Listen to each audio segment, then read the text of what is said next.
returns to order. Need a motion to approve the minutes from the previous meeting. Matt, Peter, any comments, deletions, corrections, all in favor? Opposed, carried. I got one announcement, and then we're going to have a little dog and pony show. I wanted to extend kudos to the Fort William Henry Corp. I don't know if you saw it. They have banned the use of the small plastic bags in their museum stores. Had a little blurb in the paper, and we're really pleased that they've shown some interest and done the right thing. So now we have Jim Lieberman here from the Warren County Soil and Water. He's going to tell us why he makes the big bucks. Yeah, that's it.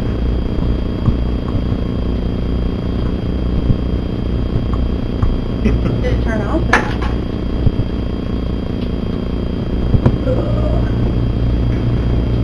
System's off.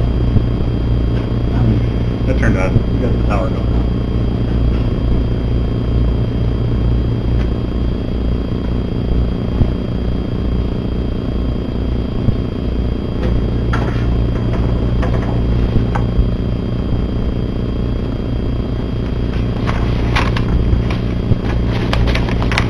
You have anything else, guys? This will take a second.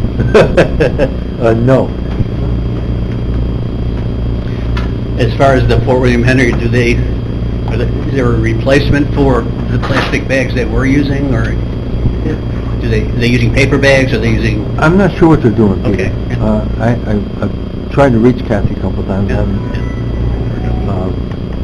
I imagine they're probably, they've probably developed a reusable bag biodegradable bag of some sort, yeah. with their logo and stuff on it, so.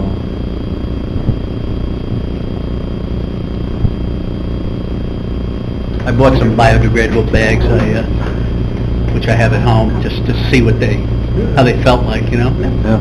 Not bad, yeah.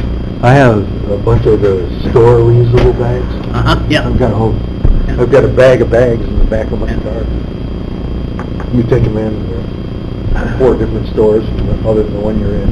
5 years I haven't had a county issue presented to my office. First time I've had 2 people come to my town and say, you can't do The this. plastic, Please do not. Yeah. ban the plastic bags. What's going to pass your election? All these. They use them everywhere. They use them, they reuse them. Well, I Throw them in the garbage. I reuse them. Every bag I get at least twice. There. Carry my extra socks around them. Promote, they said educate, they said grab you. Educate, work, time and effort, educate people. So Do the right thing. So What happened to me? we have the town of Park, which sits in the center of Adirondack beauty and Yeah. environmental principles, Yeah. saying don't ban plastic bags. 2 people came to my office, the first time I ran a county issue. Hard to believe. Anybody came to me at the airport, nobody's ever come to my office talking about here. Stop voting for that. No. Keep voting for the essential. You need the economy, and you need the revenue that it's going to bring. You're aware of my The vote? good jobs it's going to bring. I was shocked. Get rid of the politics. And just I do can the even right let you thing. talk to the guy. I can tell you, So you got 2. I got 2 people. How about- 14 months. You should have gone Intercounty when we went up to Plattsburgh to see the airplane. It's really strange. He was adamant. So is this, what would this person's motivation? Just that they do everything right. They use them. They're perfect. Garbage basket. They don't do anything that hard to do. Because they never throw them away. He said they recycle them. Dim the lights, get the popcorn out. They draw dog food. Next to the purple one, that's All set, Jerry? Oh, it's okay. The bags, I totally agree, because one of the big projects we did a few years ago in town of Queensbury was we put we got a grant to put a big swirl separator down across from Price Chopper. Town of Queensbury owns a little fishing access area in the Enterprise Rent-A-Car we had entered, or they had entered an agreement with it. And, I mean, you go down there and it's just... Oh, I know what you're talking about. It's like, the MS4, you heard me talk about the MS4, which, by the way, need volunteers for that. Lowe's. Yeah, I sent them a letter, I think Craig Brown from Queensbury sent them a letter, saying, hey, it'd be great if you guys could, sometimes like TD Bank used to say, oh, we'll spend 2 hours of staff time providing community service type of thing. And no response, but that's a big corporation, so, yeah, plastic bags, when you see them as habitat in a stream, and when you see them up in the trees, that's what gets me. So I use them once or twice, and then we recycle them, take them back to Tops or something like that. But after a while, you get a lot of bacteria in there. So so thanks for having me here today. In case you don't know me, my name is Jim Lieber. I'm the district manager for the Warren County Soil and Water Conservation District. And I figured it'd be a good time to kind of run through and show you some of the projects and programs that we do across the county, and let you know who we are. If you have any questions, please let me know. I've done a lot of presentations. There's 3 slides with a lot of words. I don't expect everybody to read it, but I had to have it in there for information. But in 1940, soil and water conservation districts were created in New York State. And that was a response to the Dust Bowl and the creation of the Soil Conservation Service, which is a federal arm. We're not federal in the least. When the Warren County Board of Supervisors approved the creation of the district on January 9th, 1956, we have a copy of the resolution. So I always laugh. I'm like, boy, we probably predate a lot of departments here. So we are a district. So the question comes, a county employee. I'm not a county employee. I'm a district employee, civil service district employee. If you have to think about it as a school district or fire district along those lines. So that's was the creation of the Soil and Water District. We have 7-member board, 2 of which are representatives from the Board of Supervisors. One is Frank Thomas, one is Craig Leggett. And then we have 5 at-large members. One of them is a representative of the Farm Bureau or the Grange, and the others are just general at-large. So it's a wide variety of people. We meet every Monday, or every 4th Monday of the month at 1 p.m. at our office in Lawrenceburg. Don't come this Monday. It's Memorial Day. It's actually the next day. The Board of Supervisors, we're always on their meeting schedule, so you can check that. And this bottom section here shows what we were formed for. If you read it, we actually have a lot more abilities than even probably the DEC, but we're not regulatory. This allows us to do a wide range of projects and programs. I threw that in there because that's the partners that we had last year. We have over 100 groups and associations that we deal with every year, and I think that's important because without those folks, projects and programs in any community wouldn't be as successful as they are. So there's a lot of different groups in there, and working with county departments has always been very good. And we have those listed in there as well. So, yep. Okay. I did not see the Lake Champlain, Lake George Regional Planning Board in there. Are they? Oh, there they are. Right there. Yep. What is your relationship with them? We are a partner, and we deal with them on the environmental planning aspects of that. Are you familiar with that portion of the Regional Planning Board? A little bit. Beth Gillis. Okay. Okay, she's the Yeah. planner there. So, for example, there's a group called the Upper Hudson River Watershed Coalition, of which the Soil and Water District is part of, and it's 7 soil and water districts which make up the coalition. It's not an LLC or anything yet. And a roadside assessment was done for each county, and so a planning document of 200 and some pages was put together with site-by-site areas of concern, potential recommendations, associated costs to fix that. So that was an example of regional planning working with all the soil and water districts in the Upper Hudson. Actually, I got an email from Beth today because the North Country Stormwater Trade Show, which is from the Champlain Watershed Group Coalition, that's an annual event that gets put on in October. It's been, the last few years, held at the Great Escape Lodge simply because there's not a lot of other places that can accommodate 100 had it at the hotel, Queensbury before, but it gets a little tight there. But that travels from there. It could be up in Plattsburgh, but it's hard to find a place that accommodates that. So she's the coordinator for putting that together.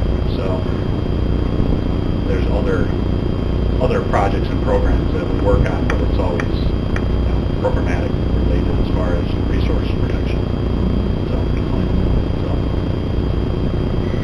AEM, Agricultural Environmental Management. We do have farms in our county, no matter what people will say. There's more and more small farms. In case you didn't know, there's a hop farmer up in Pottersville. He actually has 2 acres of hops. He was an award winner from us 2 years ago. Rich Lemelson's his name. And this is a program that is available to soil and water districts from the state under Department of Ag and Markets. And our time is reimbursed through this program by the state. And so it doesn't impact our local costs at all. And it's going out working with farms for resource protection. Actually, Cynthia, this is over at Nettle Meadows. They had a problem with the roadside drainage. The culvert had collapsed, the roadside culvert had collapsed, and was flooding their paddock area. And they have a lot of goats, and water and livestock don't go well together. So we worked with them with the county DPW to get a new culvert installed there. We hydroseeded it, did erosion control there, and it worked out well and accomplished several things. We host the Farm Talks, which has been a very successful program. Surprisingly, we expected 4 to 5 people to show up to our first Farm Talks. We actually had to move it to the DEC building because we had 55 people attend. And it's things, people who read Country Living magazine. They do a little farming or maple sugar or something. But we've had, I think, around 20 different presentations over the past 4 years. Generally, it's February, March, April, or January, February, March, April on a Friday night. But it gets the word out to other people that what projects are going on there.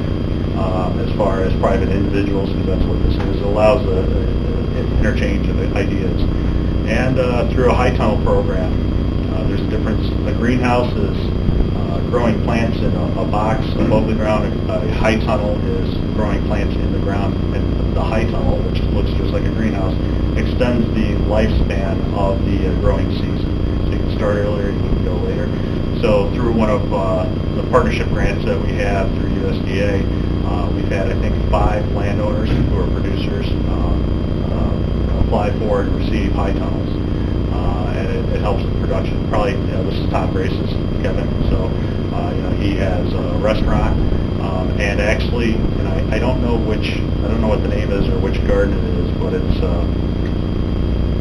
the community garden in Glens Falls along the bike path. They were just approved for one. So, and they ranked about as high. They're the highest ranking one out of the strand. It's in an environmentally sensitive area, environmental challenged area, things like that. So that's one of the programs. So that's a high tunnel?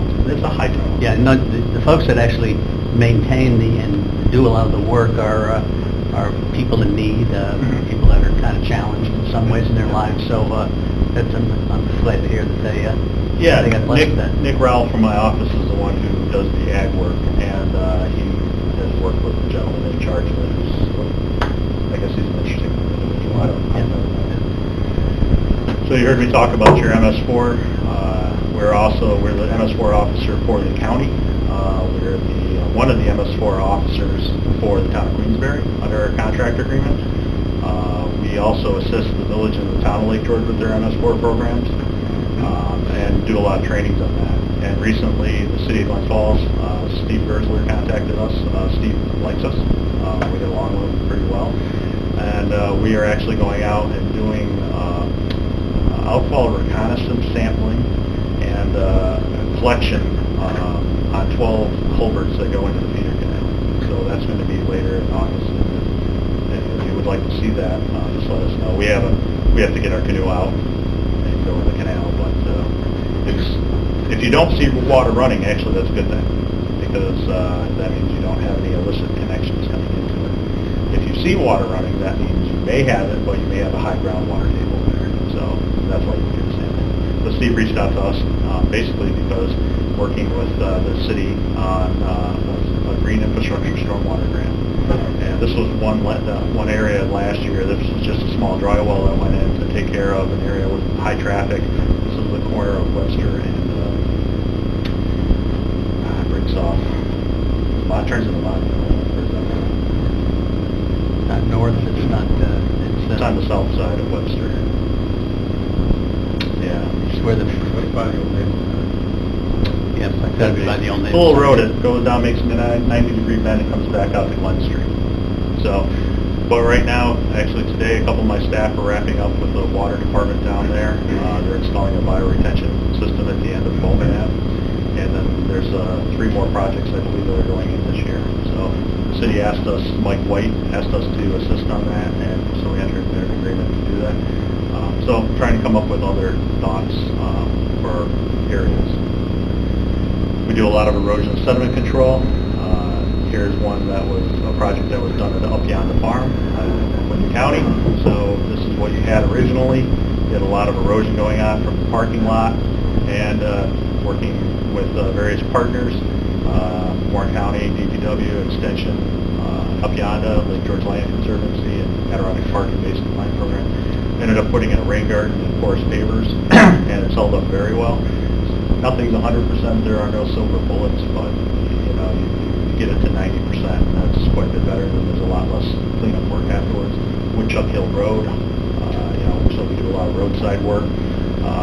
This is a small dead-end road, bedrock, so we installed these, which are filled with soil, and they're already impregnated with seed, so that's going to help collect sediment, collect stormwater, uptake nutrients. We did have to have some stone on the end of it, but you know, the project did well last year, and it made it through the winter pretty good. We had to do a little touch-up work, but it worked out pretty good.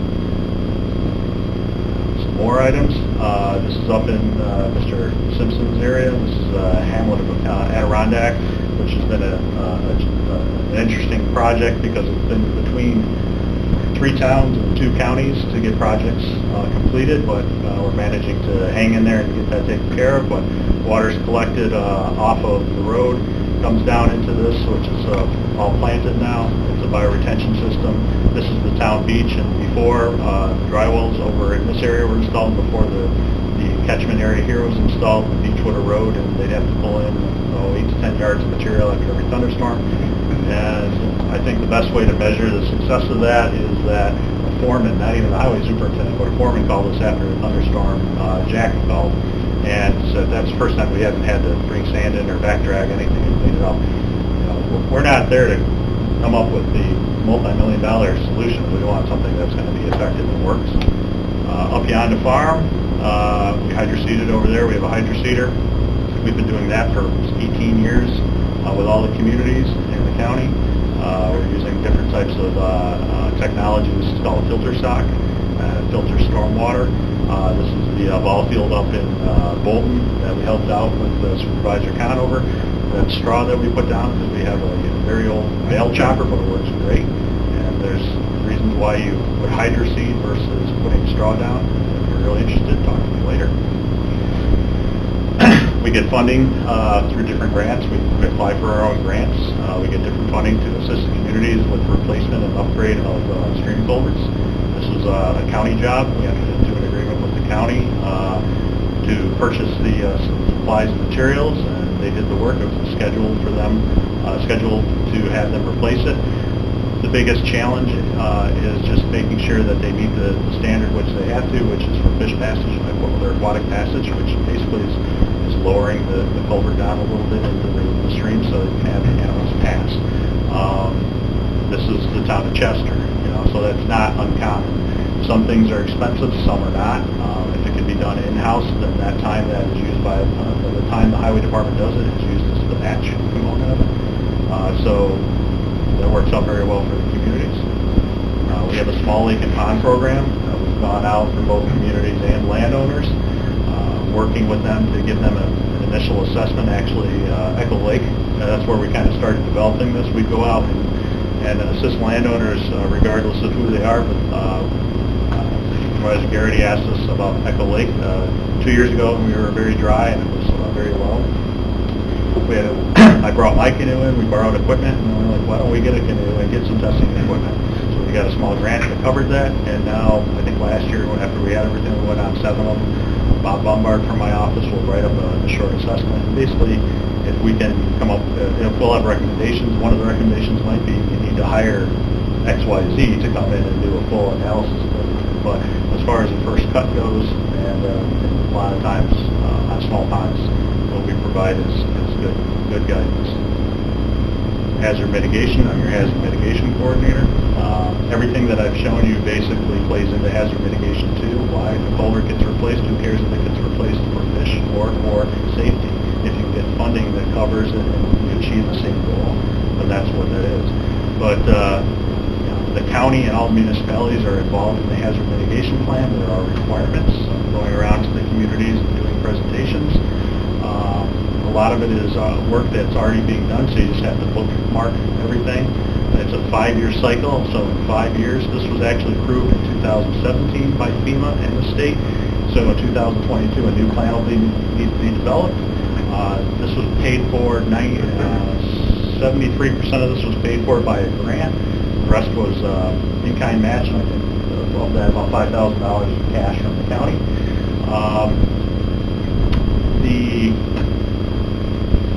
Again, in 5 years, we don't know if there's going to be a grant, so I've already spoken to Supervisor Thomas to start keeping in the back of his mind about 2019. We're going to have to start looking at potentially budgeting for a new plan. This plan was $192,400 in cash, and the rest was matched, so it's about $120,000 budget. If you haven't seen it, it's about that. And it includes all communities. In this case, this was a windstorm. This is Openhague.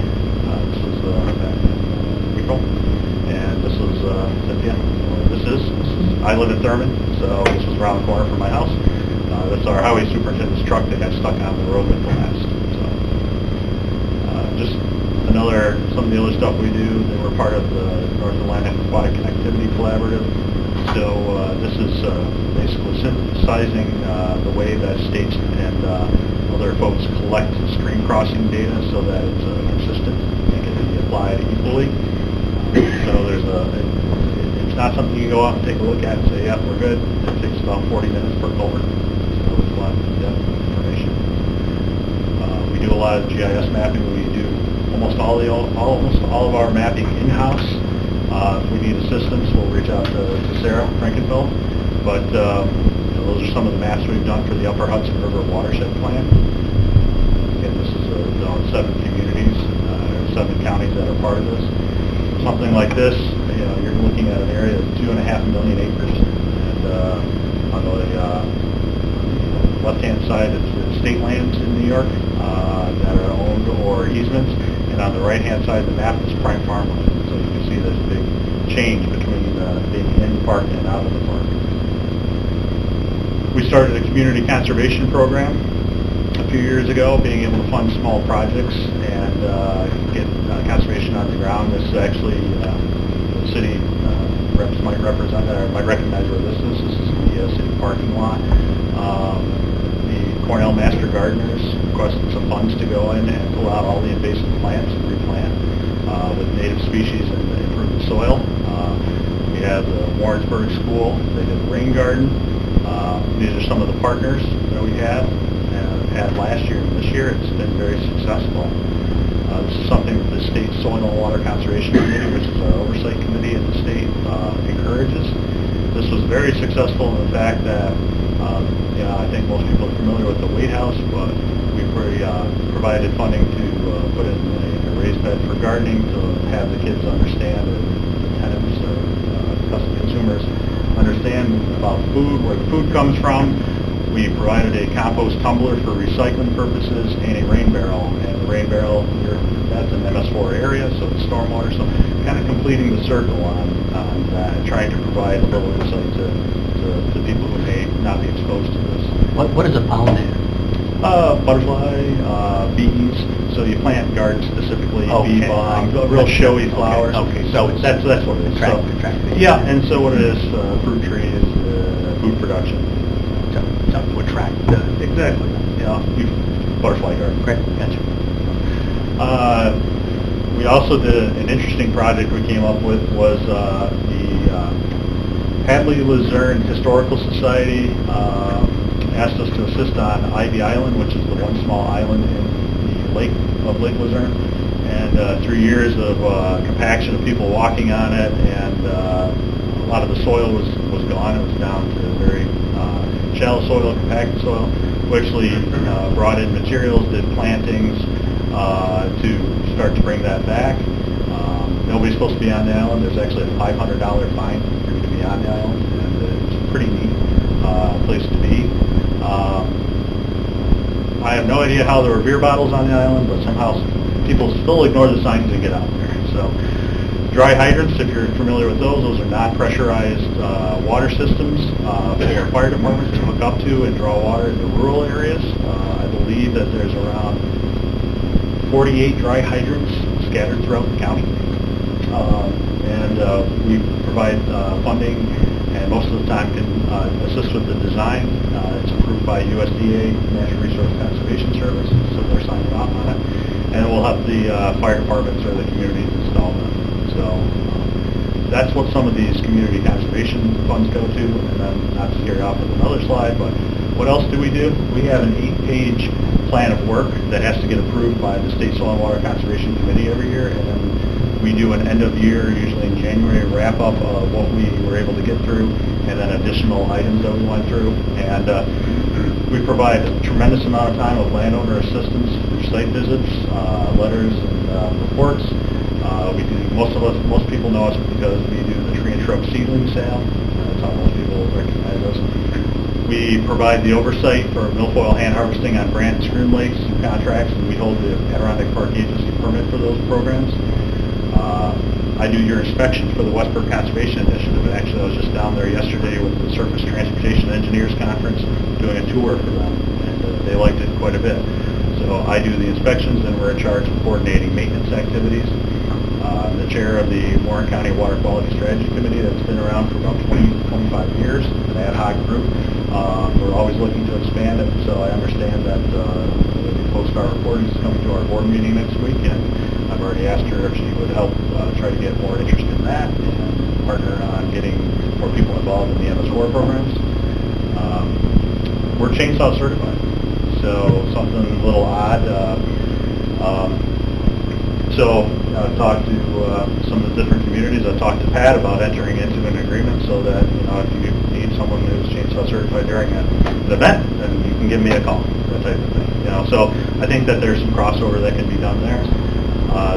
We have 2 C tests, and what that doesn't probably mean a lot. We're certified professional erosion and sediment control. It's an international accreditation, and that means we can provide instruction on a 4-hour erosion and sediment control course, and that's actually an earned income item for us. Some of your staff, DPWs have attended that, some planning board members have attended that, so that helps offset some of our costs. We have 2 certified divers, and I'm a trainer for stream intervention program. I'm not going to read the rest of it. You can get an idea. There's a lot going on here. If you'd like a copy of this presentation, I'm happy to give it to you. And, you know, this is on Sugarloaf, over on Phil's, or actually Mike Eddie's property, overlooking. We're looking south towards Stony Creek. The 418 bridge, which is closed, will be to my left, and that's, you know, why we do what we do in our county here. Like I said, I live in Thurman, so I live in the heart of the county. Water quality is important. I've always enjoyed hunting and fishing, and I grew up on streams and rivers. And I hope that this helps you see the breadth of activities that we take on every year. We have our set activities, and then we get requests from landowners, from towns, from the county to add on, and we always make every attempt to make those accommodations. So, I don't know if anybody has any questions for that time myself. Anybody have any questions for Jim? Just one observation. I thank you for the presentation. What I learned was that you do have a degree of breadth in terms of what you do for communities. I was not aware that you had done some of the storm type projects in the city of Glencoe also. And I kind of always was under the impression that you were kind of a North Country type organization, but you do get around. Oh, the North Country has the understanding that we're a Glens Falls Queensbury organization. No, I mean, if you take a look at what we do cover the entire county with projects and programs. They vary in scope, and like I said, the oddest one right now is the community garden hoop house in downtown Glens Falls. But there's a lot of different activities that we cover. Don't be afraid to ask us if we can do something. If we can offset costs. We assist the town of Queensbury quite a bit on trail systems. Well, and the culverts, stormwater. Yeah. I did receive a call from John and Dave Dool, his assistant highway superintendent, on July 2nd last year after I was splitting firewood at my house because that was on the weekend, and they had road washout, and so okay, we don't work just 8 to 4:30 Monday through Friday. We do a lot of presentations. We spend a lot of weekend hours doing presentations for other folks. And after I trailered my log splitter back to Braley, Knoxon, and Warrensburg, I stopped at Rite Aid, got a couple iced teas, and drove down to go to Clinton Brook Road, and then drive around with Dave Dool too. So, and the one thing I was going to say is, in case you wonder, we receive, off the top of my head, I can't remember what it is, but I believe it's $316,000 a year from the county, and that's for operating expenses. $16,000 is specifically for hazard mitigation. But that, I figured that out, that comes down to 0.03 of a cent per dollar. So, and the rest we make up through contracts, through grants, and through earned income, such as those presentations for road and stuff. Anybody else? Walt, you good? I want to add that the district is a critical partner for the LGA in all the projects that we do, stormwater, erosion control, all around Lake George, basically the Warren County side of Lake George. Advice or design suggestions, and lots of other things. They're very helpful, very quick to respond, and always willing to be a good partner. We very much appreciate Jim. Excellent. Just one. Brad? Yeah, just, Jim, that, I just want to say, you have a long history of being a go-to, get-it-done organization, and you continue in that vein. It's remarkable to me, and we just recycled and reused our landfill for a ball field, just as we had a regulation ball field. And I tell you, for your organization, I don't know that we would have got there. But in addition to that, all the stormwater work that you do, and erosion and sedimentation work, it's good to know that you're there and you're just a phone call away when we have, and even in emergencies when we have a washout and we have a particular project that we're doing, road project, and people with a license and certified that they know what they're talking about. Peter? Just significant discharges into the Hudson periodically. The city of Glens Falls, peak water periods where we have, I guess you would describe them as archaic infrastructure, where we don't have the ability to separate various compositions of what's in water. Okay, so we end up discharging some really bad stuff. So, I guess the game plan over, I guess, would have to be long periods of time to get to a point where that issue is solved. Okay, so but you read about it periodically, and all of a sudden the valve, because of volume of water, the valve kind of crunches, and everything known to man goes into the Hudson. So. Yeah, and then you have two issues. One, like you said, the age of the infrastructure. So you have some infiltration in from the ground into the pipes that are old. And then the other thing is you have combined sewer overflows. But that's part of the MS4 program, is identifying those, addressing those, but also looking at stormwater. Stormwater affects issues like that. If you can cut down the amount of stormwater getting into your sewer system, your sanitary system, then your system has more you have to look at, I mean, this is a long-term thing. You can't look at it as the last 25 years. It's ever since the creation of the birthday of the 1960s. This goes back from the first bike trailer. Get it all, send it down, there it goes. So now everybody's trying to fix that, retrofit everything back. There's a lot of challenges. Anybody else? Everybody good? Your time. Thank you, Jim. Appreciate you coming up. It's always great to see you. Good organization. I'll entertain a motion to adjourn. Matt? John? All in favor? Done deal. Thank you all. Thank you, Jim. Appreciate it. No problem. Thank you. Like I said, Thank you, girls. don't be strange.